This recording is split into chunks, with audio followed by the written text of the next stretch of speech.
My parents plan to sell my country house to buy an apartment for my sister, Mom said. She's pregnant now, she needs her own place. Instead, I sold it quietly. 2 weeks later, Dad broke in. Without knowing the person who bought it was. Okay, imagine this. At 35 years old, I never ever thought my own parents would try to steal from me. But when I overheard them plotting to sell the one place that felt truly mine, my grandmother's country house, for my sister, something inside me just snapped. That day, I made a decision that changed our family forever. Let me tell you how it all went down. Growing up, my grandma Eliza was my absolute rock. You know how some families have a golden child? Well, that was my younger sister, Cassandra. My parents were always busy fawning over her, while Grandma Eliza showed me what real unconditional love felt like. Every summer from age 8 to 17, I'd spend 3 blissful months at her farmhouse. We'd tend her vegetable garden, bake her famous apple pies, and sit on that wraparound porch, listening to her stories. Those summers, she taught me the importance of independence and standing up for myself. Amanda, she'd say, her weathered hands holding mine, never let anyone take advantage of your kind heart. Not even family. Especially family. At the time, I just thought it was general wisdom. I had no idea how prophetic those words would become. The house itself? Oh, it was charming.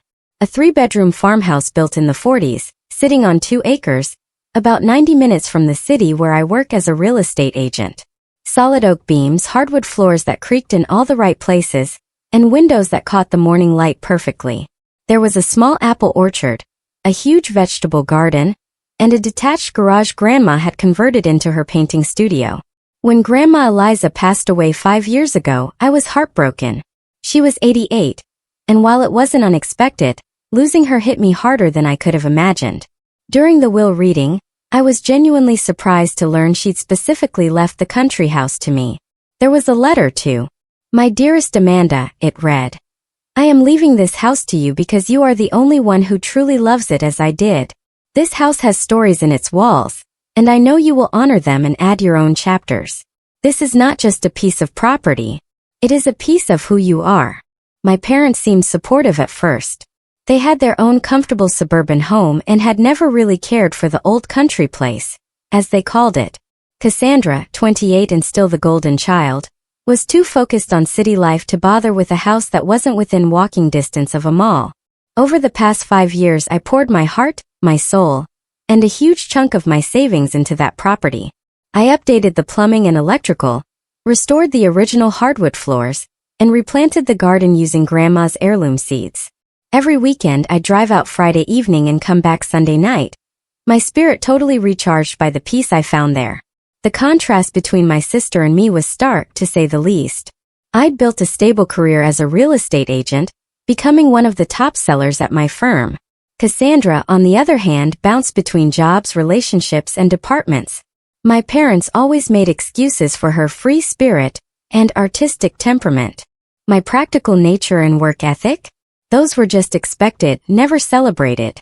Your sister is sensitive, my mother would say whenever Cassandra quit another job because her boss didn't understand her. Meanwhile, my 60-hour work weeks and professional achievements were met with quick nods and subject changes. Despite all this, I tried to maintain a cordial relationship. Sunday dinners at my parents' house were a monthly tradition, though I often felt more like an observer than a participant. Conversations always revolved around Cassandra's latest drama, or my parents' social circle. Then, 3 months ago, everything changed. Cassandra announced she was pregnant. Her boyfriend Tyler, who she'd been dating for less than a year, sat uncomfortably at the dinner table as she shared the news. My parents were initially shocked, then quickly went full-on ecstatic about their first grandchild. "This changes everything," my mother declared, squeezing Cassandra's hand. "You two need to start preparing for this baby." I offered my genuine congratulations, though I privately worried about Cassandra's readiness for parenthood, given her unstable lifestyle. And my concerns? Totally warranted. Over the next few weeks, their living situation became a constant topic. "They can't possibly stay in that tiny one-bedroom apartment with a baby," my mother fretted during one dinner. "Rent is so expensive these days," my father added, looking pointedly at me. "It's hard for young people starting out." I sensed they were building up to asking for financial help, which wouldn't have been the first time. I'd loaned Cassandra money for various emergencies over the years, none of which had ever been repaid.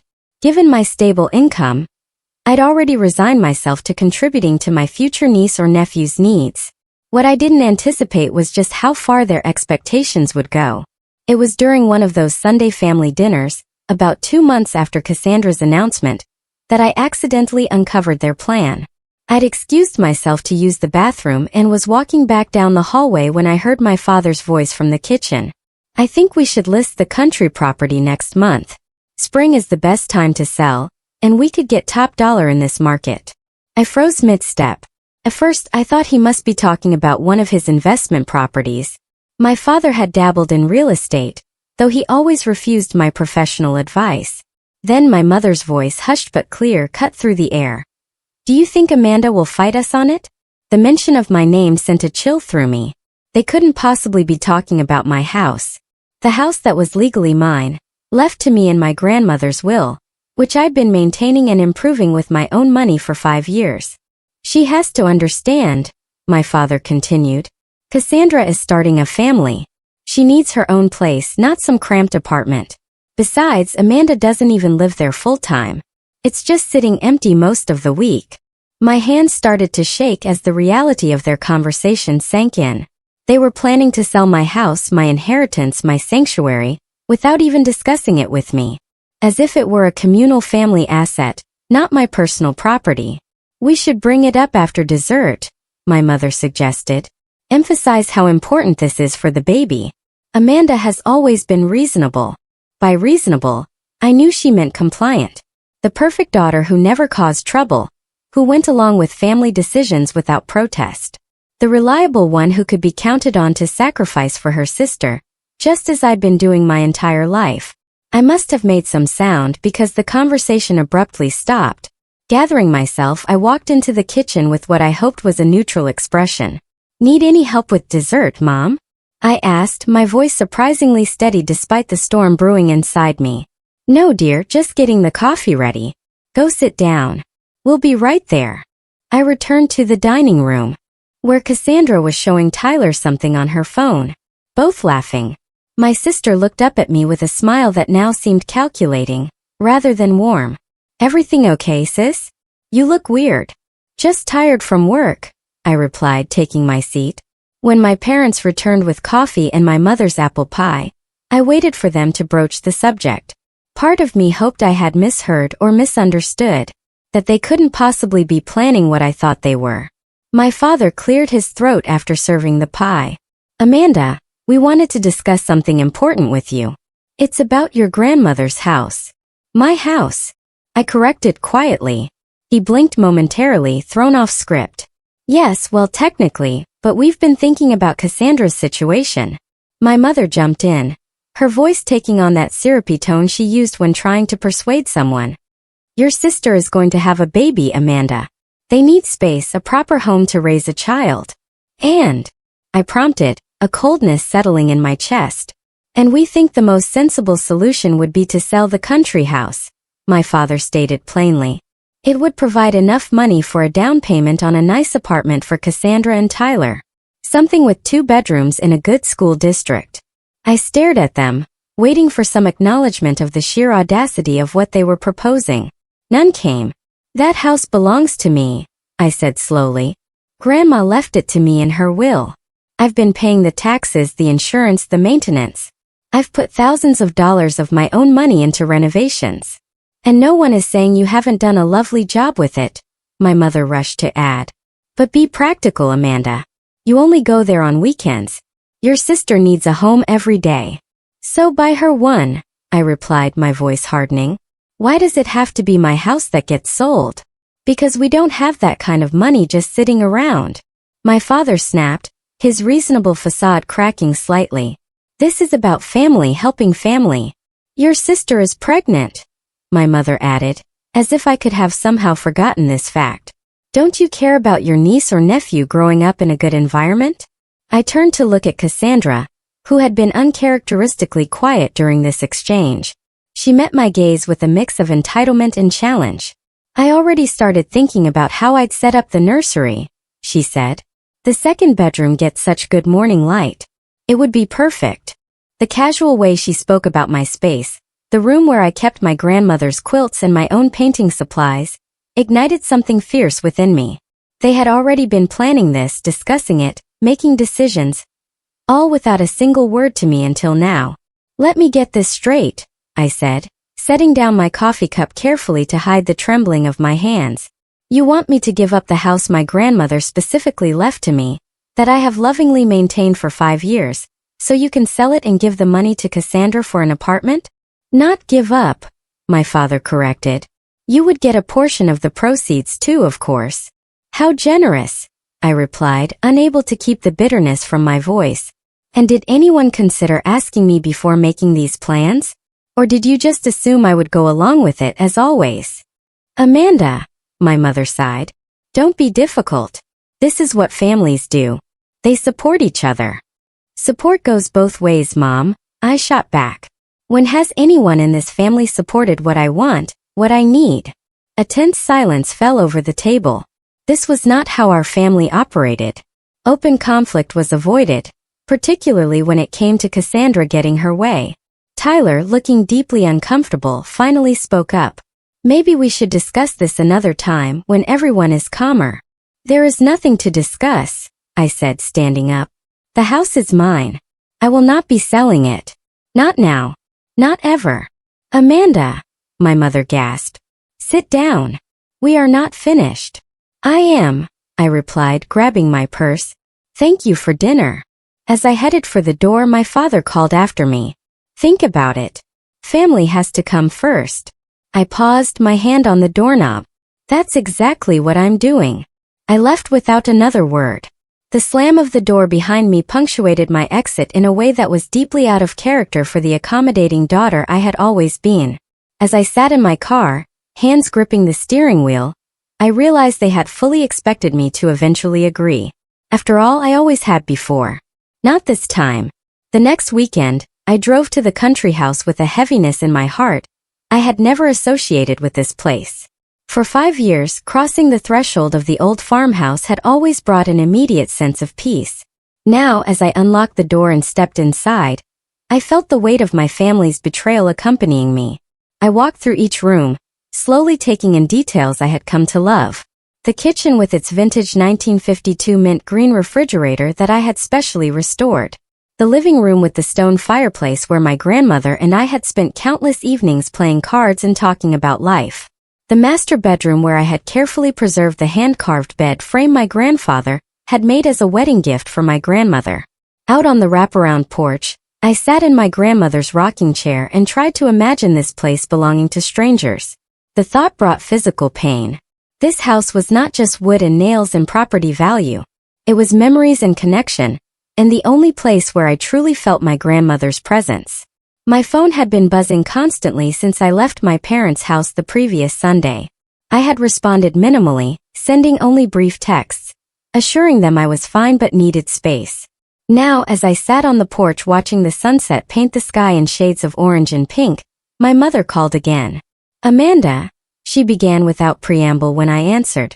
I wish you would stop this sulking. We are trying to have a serious family discussion. There is nothing to discuss, I replied, keeping my voice even. This is my house. I am not selling it. Your sister is in tears, she countered, wielding the weapon that had always worked before. Cassandra's tears had been the trump card in our family dynamic since childhood. I'm sorry to hear that, I said, surprising myself with my lack of usual guilt, but that does not change my decision. Your father has already spoken to a realtor friend of his. He says we could list next week. The casual way she mentioned this sent a fresh wave of shock through me. Without my permission? Mom, I am the legal owner. Only I can sell this house. Don't be technical, Amanda, she sighed. This is a family matter. No, it is a legal matter, and I am telling you clearly, I will not be selling my house. The conversation ended with my mother's frustrated huff and a click as she hung up on me. That was only the beginning. Throughout the weekend, the calls and texts continued. My father sent links to apartments he thought would be perfect for Cassandra, along with notes about how much they would cost. My sister sent photos of baby furniture with captions like, This crib would look so cute in the upstairs bedroom. By Sunday evening, as I was preparing to return to the city, I received the most shocking message yet. My father texted, "We have arranged an open house for next Saturday. Please make sure the place is tidy." I called him immediately. "You did what?" "Now, Amanda," he began in his placating tone. "We just thought we would get the ball rolling. People are very interested in country properties right now. Cancel it," I said firmly. "You have no right to show my house to anyone. We still have the spare key from when we helped you move some furniture last year." He continued as if I had not spoken. "So don't worry about being there. We will handle everything." The realization that my parents had been accessing my property without my knowledge or consent was the final straw. This had gone beyond mere entitlement to something that felt dangerously close to theft. I ended the call and immediately called my friend Stephanie, who had been my confidant through many family dramas over the years. "They did what?" she exclaimed after I explained the situation. "Amanda, that is not just inconsiderate. It is illegal. They cannot sell property that does not belong to them." "I know," I sighed, "but they don't seem to care about that minor detail. What are you going to do?" I stared out at the darkening sky, the first stars beginning to appear. "I don't know yet, but I am not going to let them take this from me." "Good," Stephanie said firmly. "It's about time you stood up to them. They have been taking advantage of your good nature for years." After we hung up, I sat for a long time thinking about my options. I could change the locks, but that would only be a temporary solution. I could confront my parents again, but they had already shown they were unwilling to listen to reason. I could involve lawyers, but the thought of legal action against my own family made me sick to my stomach. As I drove back to the city that night, an idea began to form. It was extreme, perhaps even a bit vindictive, but the more I thought about it, the more it felt like my only option for taking control of the situation. I was a real estate agent. If anyone was going to sell my house, it would be me. And it would be on my terms, not theirs. The decision settled in my mind like a weight being lifted. By the time I reached my apartment, I knew exactly what I was going to do. My parents wanted to sell my house for Cassandra? Fine. But they were about to learn a harsh lesson about making assumptions about my compliance. Monday morning, I went straight to my broker's office. "Darren," I said as I sat down across from him, "I want to list my own property, and I need it to happen fast." The next 2 weeks were a blur of activity. As one of the top agents at my firm, I knew exactly how to position the property for a quick sale. I called in favors from photographers, stagers, and listing specialists. By Wednesday, professional photos showcasing the charming character of the farmhouse and the beauty of the surrounding land were ready. I carefully crafted the listing description myself. Historic farmhouse with modern amenities, set on 2 acres of landscaped grounds, including established apple orchard, original hardwood floors, stone fireplace, and handcrafted details throughout. Updated kitchen and bathrooms, new roof, and completely rewired. 90 minutes from downtown. Perfect weekend retreat or year-round residence for those seeking peace without sacrificing comfort. I deliberately priced it slightly below market value, knowing this would generate immediate interest. While I wanted a quick sale, I was not desperate enough to give the property away. The current market for country homes was strong, with city dwellers increasingly looking for escape properties within commuting distance. My broker, Darren, raised an eyebrow at my urgency but asked few questions. We had worked together long enough for him to trust my judgment, even if he sensed there was more to the story than I was sharing. "Any special requests for showing protocols?" he asked as we finalized the listing agreement. "Yes," I replied. "No public open houses. Qualified buyers only, with proof of funds or pre-approval, and I want to personally approve every showing. This would allow me to control who saw the property and when, reducing the chances of my parents or sister finding out prematurely." I had been deliberately vague in my communications with them over the past few days. Not outright lying, but certainly not volunteering information about my plans. When my father texted asking if I had come to my senses yet, I simply replied that I was thinking things through. When my mother called to say the realtor friend wanted to come by on Thursday to take measurements, I told her I had a client at the house that day and it would not be possible. Not untrue, as I would indeed be there with a photographer. The listing went live on Friday morning, marked as private so it would be visible only to agents and their clients, not on public websites where my family might stumble across it. By noon we had 6 showing requests. I carefully scheduled these for Saturday, knowing my parents would be at a charity golf event they had mentioned at dinner. I took the day off and drove out early to prepare the house, making sure every detail was perfect. The first 2 couples were pleasant but not seriously interested. The third, a pair of artists looking for a studio space, loved the property but were clearly stretching their budget.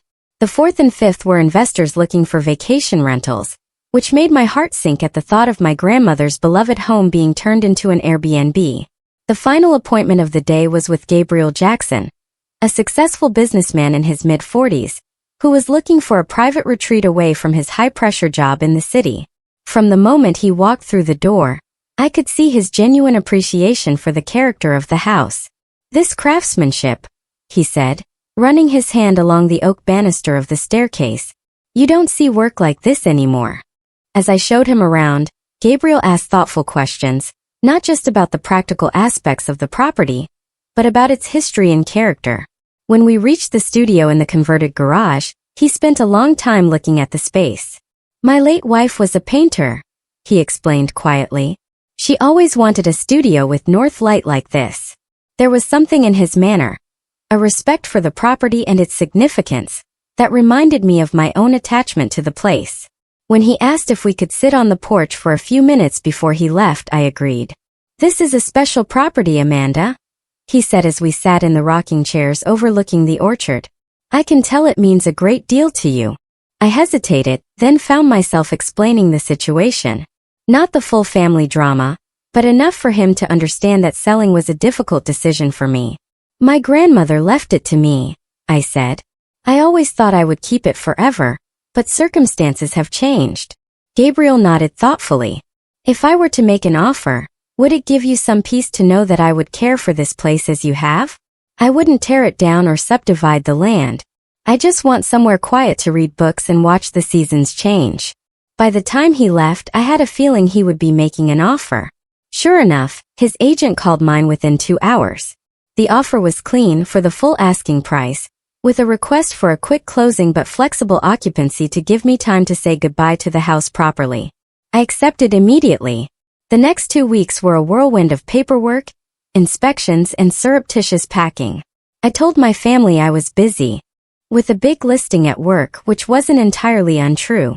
I avoided Sunday dinner, claiming client obligations. When my mother pressed about when they could reschedule their planned open house, I deflected with vague comments about still figuring things out. In truth, I was carefully removing personal items from the country house, focusing on things with sentimental rather than monetary value. My grandmother's handwritten recipe cards, the quilt she had made for my high school graduation, family photographs that could not be replaced.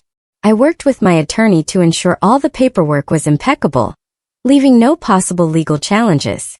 The property was unquestionably mine to sell, my name alone on the deed since my grandmother's estate had been settled 5 years earlier. My parents had absolutely no legal claim to it whatsoever, despite their apparent belief that family assets were communal regardless of legal ownership. The closing was scheduled for a Thursday morning. Gabriel and I met at the title company's office, both of us choosing to handle this in person rather than through representatives. As we signed the many documents, I felt a complex mix of emotions. Grief at letting go of this beloved place mingled with satisfaction at taking control of the situation. "I have something for you," Gabriel said. After the final papers were signed and the keys officially handed over, he reached into his briefcase and pulled out a business card. "This is my personal contact information. If you ever want to visit the property, just call. You will always be welcome." The gesture brought unexpected tears to my eyes. "Thank you. That means more than you know." As I walked to my car, cashier's check in hand for a sum that exceeded even the most optimistic estimates my parents could have had, I felt a strange sense of both loss and liberation. I had transferred the funds to a new account at a different bank from my usual one, ensuring my parents would have no way to access or even know about the money. Now came the hard part, waiting for my family to discover what I had done. For 2 weeks after the closing, I managed to maintain the charade. I begged off Sunday dinners with claims of work emergencies. I responded to texts with just enough information to prevent suspicion, but not enough to reveal my actions. I knew this delicate balancing act could not last forever, but I needed time to prepare myself emotionally for the inevitable confrontation. What I had not anticipated was how quickly and dramatically that confrontation would unfold. It happened on a Saturday morning. I was at my city apartment, enjoying a rare leisurely breakfast and catching up on work emails, when my phone rang. It was my father, his tone uncharacteristically frantic. "Amanda, thank God you answered. There's someone in your house." My heart skipped a beat as the moment of truth arrived sooner than I expected. "What do you mean?" I asked, playing for time. "We drove out to the country house with Cassandra to take some measurements for the nursery furniture," he explained hurriedly. "I used my key to get in, and there was a man inside who claimed we were trespassing. He said he was calling the police." The reality of what had happened hit me all at once. My parents had taken Cassandra to my former house, let themselves in without permission using a key they should have returned long ago, and encountered Gabriel, the rightful owner, who naturally assumed they were intruders. "Stay there," I said, my voice remarkably calm, given the circumstances. "I'll be right out. Hurry. This man is threatening to have us arrested." I drove faster than I should have, reaching the country house in just over an hour. As I pulled up the gravel driveway, I saw a surreal tableau. A police car parked behind my parents' SUV, my mother sitting on the porch steps looking shell-shocked, my father gesticulating wildly to a patient-looking officer, Cassandra crying in the front seat of their vehicle, and Gabriel standing calmly near the police car. As I got out of my car, all eyes turned to me.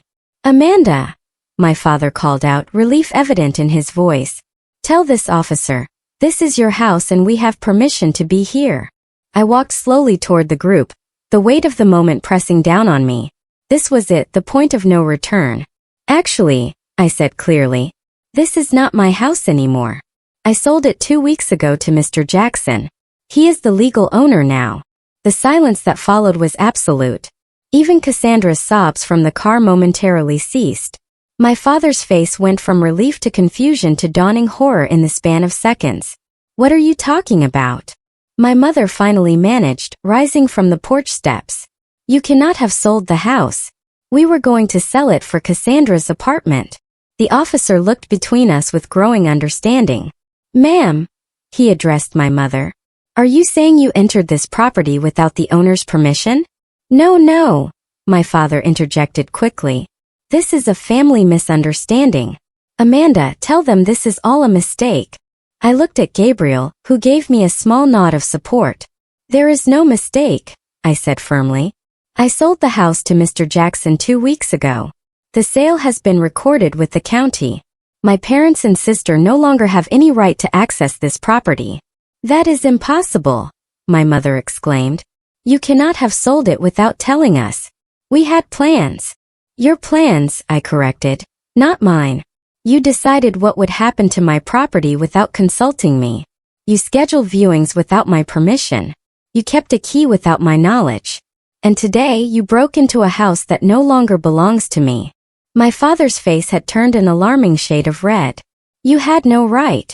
"I had every right," I countered. "The house was mine. Legally. Morally. In every way that matters." The officer, clearly uncomfortable with the family drama unfolding before him, cleared his throat. "Based on what I'm hearing, it sounds like these folks," he gestured to my parents, "entered the property illegally, albeit under a misunderstanding. Mr. Jackson, do you want to press charges for trespassing?" Gabriel shook his head. "No, that will not be necessary. As long as they leave now and understand they cannot return without an invitation." My father looked like he might argue further, but my mother tugged at his arm. "Let's go, Robert. Not here. Not like this." As they turned toward their car, Cassandra finally emerged. Her face was streaked with tears and twisted with fury. "How could you do this to me?" she screamed, storming toward me. "To my baby. You knew we needed this house. You needed a place to live," I replied, keeping my voice level. "Not specifically this house. Not my house. You are so selfish. You have always been jealous of me. And now you are taking it out on my innocent child." My father had to physically guide her back to the car as she continued to shout accusations. Through the open window, I could hear her sobbing that I had ruined everything and never cared about family. As they drove away, the officer tipped his hat. I'll file a report about the incident, but since there's no desire to press charges, this should be the end of it. I would recommend changing the locks if you haven't already, sir. Already done, Gabriel assured him. Thank you for your help. When the police car had gone, Gabriel and I stood awkwardly in the driveway. I'm sorry about that, I said finally. I should have warned you something like this might happen. He shook his head. Family complications are rarely neat or predictable. Would you like to come in for a cup of coffee? It's still your porch too, as far as I'm concerned. I looked at the house, the familiar lines of it now belonging to someone else. Thank you, but I should probably deal with the fallout from this. Rain check. Anytime, he said kindly. As I drove back to the city, my phone began buzzing incessantly with texts and calls from my parents and sister. I turned it off, needing space to process what had just happened. The confrontation had been every bit as awful as I had feared. Yet, underneath the stress and guilt was a surprising sense of relief. The truth was out. For better or worse, I had stood my ground. The weeks following what my mother dramatically termed the betrayal were some of the most difficult of my adult life. My family alternated between icy silence and explosive outbursts, with no middle ground for actual conversation. My father sent a formal-looking letter demanding I turn over the proceeds from the sale, claiming they were rightfully family funds, intended for Cassandra's apartment. My mother left tearful voicemails about how I had broken her heart and destroyed the family. My sister blocked me on all social media and told mutual friends I had abandoned her in her time of need. Extended family members soon got involved, having heard wildly varying versions of the story. My Aunt Carol called to ask if it was true I had sold the family homestead out from under everyone. My cousin Patrick texted to say he thought I had done the right thing standing up for myself, but he was in the minority.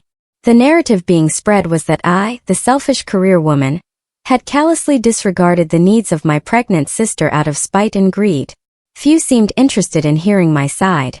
That the house had been legally mine alone, that I had maintained it for years with no help from anyone, that my family had attempted to appropriate it without my consent. There were moments I questioned my decision, wondering if I should have found some compromise. Perhaps I could have loaned Cassandra money for a down payment while keeping the house. Maybe I could have sold it and split the proceeds more equitably. The guilt would creep in during quiet moments, making me wonder if I had overreacted. Then, I would remember the entitlement in their voices as they discussed selling my property as if I had no say in the matter. I would recall my sister's casual assumption that the bedroom where I kept my most precious possessions would become her baby's nursery. I would think of my grandmother's letter, trusting the house to me, specifically because she knew I would honor its history and significance. About a month after the confrontation, I received an unexpected message from Tyler, Cassandra's boyfriend and the father of her baby. Can we meet for coffee? Just you and me. There are some things you should know. Curious and a bit wary, I agreed to meet him at a cafe halfway between my office and his workplace. When he arrived, he looked tired and stressed, the impending responsibility of fatherhood clearly weighing on him. Thanks for coming, he said as he slid into the booth across from me. Cassandra would kill me if she knew I was talking to you. I appreciate you reaching out, I replied. How is she doing and the baby? They're both fine health-wise, but... He hesitated, stirring his coffee absently. There are things about our situation that your family hasn't been honest about. Over the next hour, Tyler shared revelations that completely shifted my understanding of the entire scenario. Contrary to the impression my parents had given, he and Cassandra were not in dire financial straits. Tyler had a stable job in IT with good benefits. They could afford their apartment comfortably, and while it was small, it was in a good neighborhood with excellent schools nearby. I never wanted your house, he admitted. I was shocked when Cassandra told me that was the plan. I kept saying we could save for our own place, but she insisted her parents had promised they would take care of everything. Moreover, Tyler revealed that he had been deeply uncomfortable with how I was being treated throughout the situation. The way they talked about you when you weren't around, like you owed them this massive favor and were being difficult for not immediately agreeing. It didn't sit right with me. Most surprisingly, Tyler confessed that he had been saving for a down payment on a modest condo for over a year. I wanted it to be a surprise for when the baby came, but now I don't know if that's what Cassandra even wants. She keeps talking about the house she lost, as if it was already hers. This conversation prompted me to do some investigating of my own. Using my connections in real estate, I discovered my parents had refinanced their own home 6 months earlier, taking out considerable equity. They certainly had the means to help Cassandra with housing if they chose to, without involving my property at all. The pieces were finally falling into place. This had never been about Cassandra desperately needing housing. It had been about my parents wanting to appear generous and supportive without spending their own money. They had seen my inheritance as an easy solution, a family resource to be redistributed as they saw fit, rather than my personal property. When I brought this information to my friend Stephanie, she was unsurprised. They have always treated you like the responsible one who should sacrifice for everyone else, she pointed out. They probably never imagined you would stand up to them like this. The rift in my family deepened as weeks turned into months. Sunday dinners were a thing of the past. Holiday plans remained uncertain. My mother had begun telling family friends that I was going through something, and they should pray for me to come back to my senses. My father took a more direct approach, sending increasingly stern emails about my obligations and duty to family. When I didn't respond as he wished, he attempted to involve mutual acquaintances as mediators, most of whom were wise enough to stay out of the conflict. Cassandra, now visibly showing in her pregnancy, weaponized her condition at every opportunity. Through mutual friends, I heard she was telling anyone who would listen that I was so jealous of her having a baby that I had sabotaged her chance at a proper family home. The most painful aspect was how little interest any of them showed in understanding my perspective. Not once did my parents acknowledge that perhaps they should have consulted me before making plans for my property. Not once did my sister express appreciation for the years I had spent maintaining the house they had all suddenly decided should be hers. It was as if my feelings, my autonomy, and my legal rights were simply inconvenient obstacles to their plans, rather than valid considerations deserving of respect. Yet, as difficult as this period was, it was also strangely clarifying. For the first time, I was seeing my family dynamic with absolute clarity, unfiltered by the desire to keep peace at any cost. I was learning to set boundaries even when they brought conflict. I was discovering that I could withstand disapproval without crumbling. In quiet moments, I sometimes thought of my grandmother and wondered what she would make of all this. The more I reflected, the more I became convinced that her decision to leave the house specifically to me, rather than to the family generally, had been deliberate. Perhaps she had recognized tendencies in my parents that I had been too close to see clearly. Never let anyone take advantage of your kind heart, she had told me. Not even family. Especially family. Now I understood exactly what she had meant. 6 months passed with minimal contact between me and my immediate family. I threw myself into work, set new sales records at my firm, and slowly adjusted to weekends without my countryside retreat. I maintained occasional text communication with Tyler, who provided brief updates about Cassandra's pregnancy and their preparations for the baby. During this time, I used a portion of the money from the house sale to make some sound investments, working with a financial advisor to create a diverse portfolio. I also found a small but charming condo closer to the city with a balcony large enough for container gardening. A poor substitute for the orchard I had loved, but better than nothing.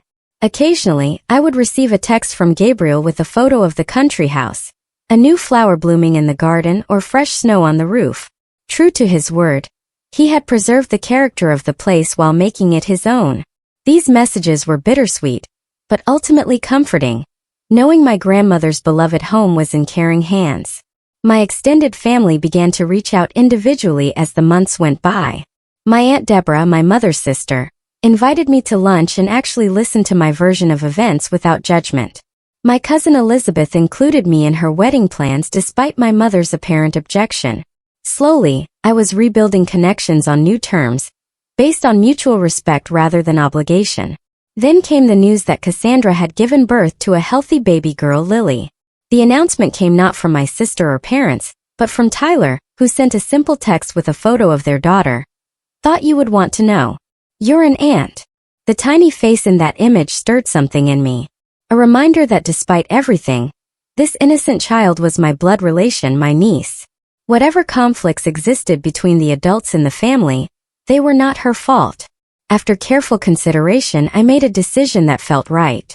I set up a college fund for Lily using a portion of the proceeds from the house sale. I arranged it through a trust so that the money could only be used for educational expenses, not accessed by my sister or parents for other purposes. I sent Tyler the documentation and a small gift for the baby, a soft blanket similar to one my grandmother had made for me. His reply was immediate and grateful. This means a lot. Cassandra may not say it now, but someday she will appreciate what you have done. Whether that was true remained to be seen, but I hadn't done it for appreciation. I had done it because it aligned with my values and honored the legacy of generosity my grandmother had shown me. 2 weeks later, I received an unexpected call from my mother. Her voice sounded older, more subdued than I remembered. Tyler told us what you did for Lily, she said after an awkward greeting. That was thoughtful of you. She's my niece, I replied simply. I want what's best for her. A long pause followed. Your father and I have been doing some thinking, she finally continued. Perhaps I did not handle things as well as I could have with the house situation. It was not quite an apology, but from my mother, it was unprecedented. I remained silent, waiting to hear more. We miss you at Sunday dinners, she added. Maybe you could come this weekend. Meet Lily. The invitation hung between us, weighted with unspoken complications. I would like to meet her, I said carefully. But Mom, I need to know that you understand why I did what I did. I cannot just pretend nothing happened. Another long pause. I cannot speak for your father or sister, she said finally. But I have come to see that we should have respected that the house was yours. We should have asked, not assumed. It was a small acknowledgement, but significant coming from a woman who had never admitted fault in my memory. Thank you for saying that, I replied, my voice softening. It means a lot. That Sunday dinner was tense but civil. My father was stiffly polite, clearly uncomfortable, but making an effort. Cassandra was cold at first, but softened somewhat when she saw how naturally I took to holding Lily. The baby was beautiful, with Cassandra's blue eyes and Tyler's dark hair. A new life untainted by adult conflicts. The college fund was very generous, my father said as we ate dessert, the first direct reference to the situation all evening. Cassandra tells me it will cover 4 years at a good school. I wanted to do something meaningful for Lily, I explained. Something that would make a difference in her future. We have been thinking, my mother interjected carefully, that perhaps we focus too much on the house itself rather than the bigger picture of family support. Your father and I have decided to help Tyler and Cassandra with a down payment on a condo they found, one they can afford the monthly payments on themselves. This was new information, and judging by Cassandra's expression, a recent development. That sounds like a good solution, I replied. It's what we should have done from the beginning, my father admitted gruffly, the closest he would likely come to acknowledging his error. As the evening progressed, I found myself sharing a quiet moment with Cassandra on the porch while she rocked Lily to sleep. I was really angry at you, she said softly, not looking at me. I felt like you chose a house over me and my baby. That was never the choice, I replied. I felt like my autonomy, my right to make decisions about my own property, was being completely disregarded. Like what I wanted didn't matter. She was silent for a moment. I guess I never thought about it from your perspective. Mom and Dad always made it sound like the house was kind of a family asset. And since I needed it more than you. But that was never theirs to decide, I pointed out gently. Just like I would never presume to make decisions about your life or property without consulting you. She nodded slowly, looking down at her sleeping daughter. Motherhood is making me think differently about a lot of things. About boundaries and respect. I want Lily to grow up knowing her opinions matter. That no one has the right to make decisions for her without her consent.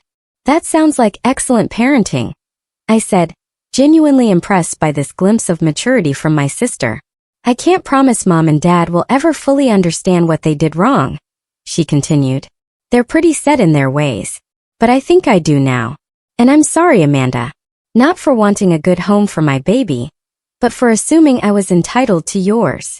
Her apology, far more direct than my mother's, brought unexpected tears to my eyes. Thank you for saying that. It means more than you know. In the months that followed, our family began a slow, sometimes awkward healing process. Sunday dinners resumed, though now they often took place at my new condo or at Tyler and Cassandra's apartment. My parents never fully acknowledged the extent of their overstepping, but they made efforts to show respect for my boundaries in other ways. I maintained my friendship with Gabriel, occasionally accepting his invitation to visit the country house. It was different now, seeing it as a guest rather than an owner, but there was healing in that too. A reminder that letting go did not have to mean losing everything. As Lily grew from newborn to infant to curious crawler, she became a bridge between previously fractured relationships. It was impossible to hold grudges while watching her discover the world with wide-eyed wonder. Through her, I found a new connection to my sister, a shared investment in the future that transcended past conflicts. My grandmother had been right all along. Family was important, vital even, but healthy family relationships required respect, boundaries, and the courage to stand firm when those boundaries were crossed. The house she had left me had ultimately taught me that lesson in unexpected ways. In the end, I didn't regret selling the country house.